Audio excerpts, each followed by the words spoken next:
Hey guys, what's up? Welcome back to my YouTube channel. So today I'm going to be talking to you guys about referencing. Now, as I've said previously, I'm going to be taking on the role of property manager for my own property this year, just because I feel like, one, I've got a bit more hands, so therefore it'll be good to get the exposure, and two, I can save on the money that I was paying my letting agent to manage the property for me on a monthly basis, as well as the initial upfront fee that they take for the tenant find process. Now, talking about the tenant find process, like honestly, I would say like it's actually a breeze, but if not for the whole referencing piece. And so in this video, I want to give you guys a bit of exposure as to, where the pains really are in finding your own tenants, and hopefully, advise you guys or assist you in making up your minds in whether you do want to go the whole way of either, self-management, or whether you want to give it to a letting agent to manage for you, which includes also finding tenants. So first of all, referencing does not begin with getting a third party to do it for you. So you don't wait for OpenRent to start doing their referencing. Referencing starts with you, and it starts even prior to the viewing. So the first thing I want to talk about is pre-viewing checks. Now, it's not just about looking at people's applications and saying, okay, the rent is this much, they make, this much a month, and therefore they can afford the property. No, it's more than that. You need to do a lot more vetting. So now, the first thing that I do prior to even arranging any viewings with anybody is send them over a list of things that I need them to confirm. So I've actually created myself a little checklist of the things that I need potential tenants to answer before we even talk about, viewing the property. So in terms of the questions, I'm just looking over at my laptop because I'm trying to refer to the checklist. So yeah, in terms of like arranging viewings, I will ask all the tenants, first of all, can you confirm your employment status of all applicants, that is. Second, what is the combined income of all applicants? I need them to say it again because some people are lazy with the application on OpenRent. Third thing I ask, are you able to provide proof of income for all applicants? So that's employment contract, pay slips, and bank statements for the last 3 months. I need all those things. Next thing I ask them to confirm is, are you able to provide a reference from your employer and also from your landlord? Next question I ask them, are you aware of any CCJs or unpaid debts? It gives them a chance to be honest and be open about it. And so if you declare it, at least I can still see you as a trustworthy person. However, if you try and deny it thinking that, oh, this person's not going to find out, then I'm going to write you off for that. Next thing that I ask them, do you smoke or have any pets? And then the final thing I ask them, are you able to provide a guarantor just in case? Like, I let them know that it's not always the case. If your, checks come out okay, I won't need your guarantor, but just in case, can you provide one? And that's just because I don't really want to go through the hassle of going, like, doing checks on the tenant, thinking that we're progressing successfully, then we get to the final hurdle and they don't have something that I need, and therefore we can't progress without a guarantor. It's just like time lost for no reason. So those are the checklist of things that I ask, all potential tenants to confirm even before viewing. And so, yeah, I guess it goes without saying, but if they're unable to provide these things, or the key things anyway that I feel that I need, and they do not have a guarantor, then it's a no, like it stops there.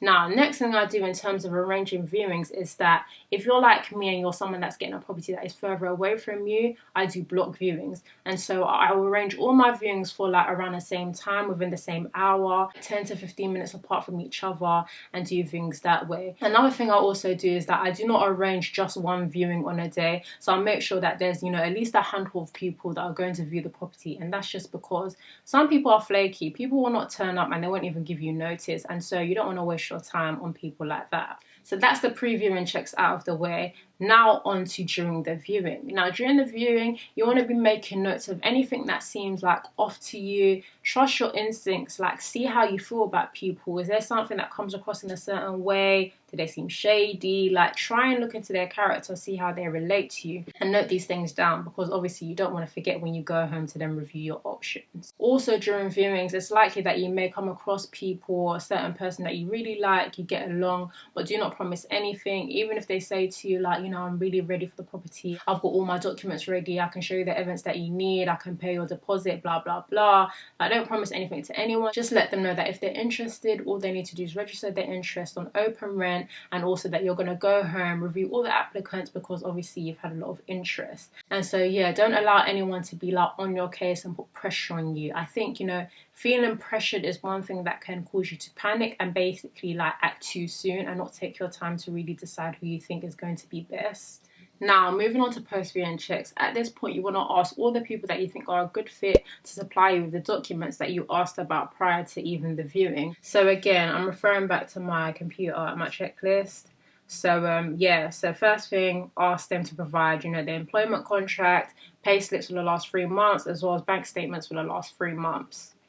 Also asking, for employer and landlord contact details, because this is when you're going to go ahead and, have those conversations with those people, or especially get them to, give it to you in writing, the reference that is, because obviously you want evidence so that in future, that, you went forward with this applicant on the basis of, ABC. I also asked them for their right to rent documentation. I think I actually missed that out the first time when I was talking about my checklist, but yeah, it's definitely in the first checklist also. So right to rent documentation is just your passport. If you're not a UK citizen, then it's also a visa or biometric pass. And finally, I also asked for their guarantor details, because as I said, you don't really want to go forward with people who potentially may not fit all the, requirements, but they also don't have a guarantor, because it's just a waste of time. Now, once potential tenants have supplied you with these documents, you want to go through these yourself, because this is like the first stage of like vetting. You don't want to straight away pass on the details of these applicants to the third-party referencing company, just because